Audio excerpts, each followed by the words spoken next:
Time to head back to Covent Garden to the Posh Cockney HQ and speak to James Rix, the owner of Crowdify Global.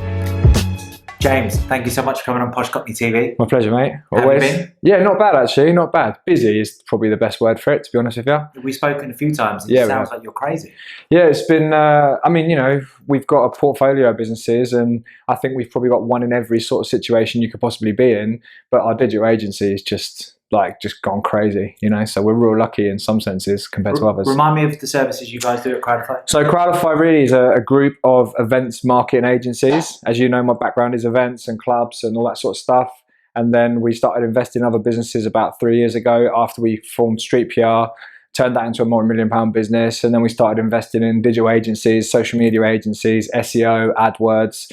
And that's our sort of core focus at this point, because that's where everything has gone. The demand for this sort of delivery services and, alternatives to even supermarkets, vegetable companies, online training videos, all this kind of stuff has just exploded. And we've been right in the center of it as well as working with the NHS, so it's been crazy.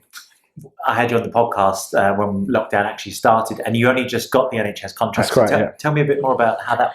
So we started working with the NHS for the first time probably about 8 or 9 years ago, doing a lot of quit smoking stuff, went really well. And then as we acquired the digital agency, we started looking at digital partnerships. They were very short to begin with, built up a great relationship with them, and we've been taking care now of the mental health awareness campaign on behalf of NHS England for about 12 months at this point. We're actually looking now, and we were just at that point signing another extension on our contract, and we're actually looking now to move into a position where we sign a 12 to 24 month agreement because the work's gone so well. They've got a lot of faith in us now, and they're like, yeah, you guys take care of that. So as all these things come down to money, right? So Ferg's dealing with it. How is Fergus Harrington? He's very good, mate. Your partner, if people don't know who he is. Yeah, he's very good. He's very busy. I'd say he's probably got, I'm doing the fun bit at the moment, winning clients, doing business, doing the sort of marketing strategy for clients and all the bit that I love. Showbiz. Yeah, all the showbiz, like you. Yeah, okay. I'm the dancing monkey. And he's very much, in the finances, bounce backs, C-bills, whatever we're doing in each division of the business and sorting all that stuff out. And the most important part. The most important part at this point. Yeah, the engine room, right? Yeah. Whereas I'm just like the flag on the top, jumping around. So a big part of your business is events. Yeah. 2020 events. Yeah, massively so, right? Yeah. Really interesting for me because we work with people like, Wembley and Tottenham and the Supercar Rally like Mod Ball, right the way down to, our own clubbing business, the biggest student events promoter in the UK, and it's all shut. We've gone from doing 5,000 customers a week in clubs in London to doing 0 overnight. And we really thought by September we'd be back. That's the truth. For freshers. For freshers, right? Yeah. We thought we'd be back, we'd be up and kicking. And it's not just the event revenue, but it's the sponsorship revenue, it's the acquisition and marketing revenue that comes from that. So as a business, we're taking an enormous hit by not being here in September. But people are saying, well, students are coming back. Universities are talking to us about doing alternative type of events.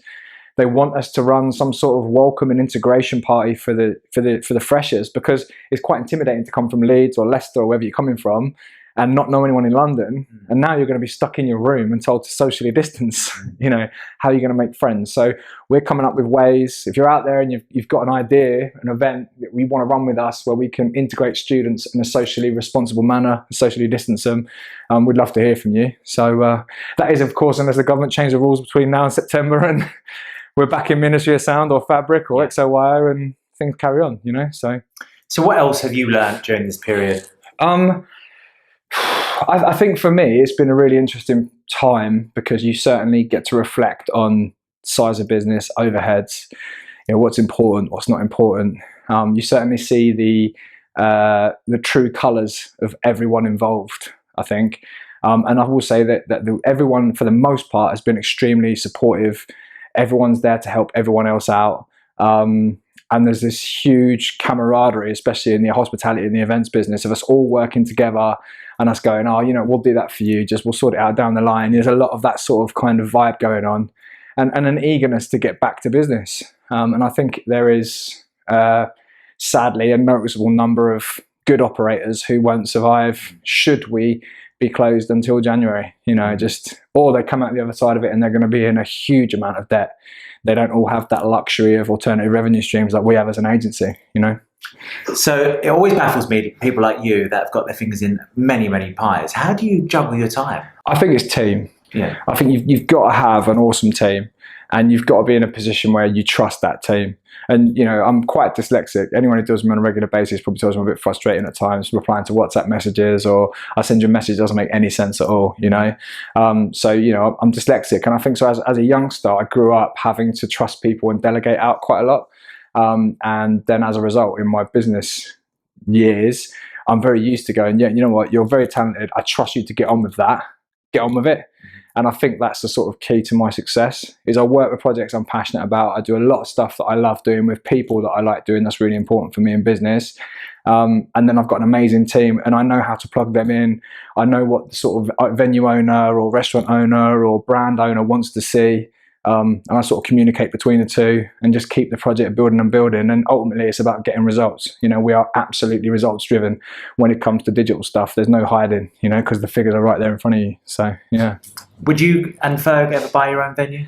Yeah, I mean, it's been something that we've talked about over the years. We did try to buy Los Locos in Covent Garden a few years ago, but beat one, sadly.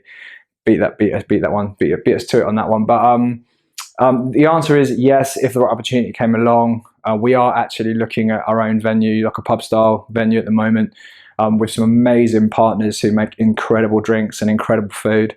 Sort of us going in as the marketing whiz behind these two, prodigies in this whole game, who I've known since we were kids as well, which makes it even better, right? And then, there is a nightclub option on the table for us. And I think coming out of this, there'll be all kinds of opportunity for fast-paced people who are willing to have pivoted their businesses. I think we can be moving back to a place where there's a lot more smaller groups of operators, as the bigger operators just struggle with the huge overheads and burden of trying to stay alive. Do you think 2021 will be the year of the startup? My experience tells me, coming through 2008, my experience tells me yes. What I found in 2008 was a lot of the poor operators or cash-strapped operators, people that are sort of clinging to the side of the industry and on the thread, they all were gone. And what was left was like a really clever pool of individuals who could survive and sustain and grow. And we really saw that sort of 8, 9, 10, 11, hence, and then I took a year off, right, and traveled around the world.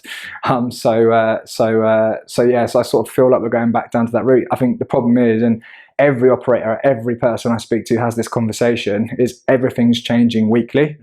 And we don't know in 2021 whether we're going to have a second spike or whether we're going to be locked down again, or there's so many question marks. And I think that is what makes business at the moment so challenging.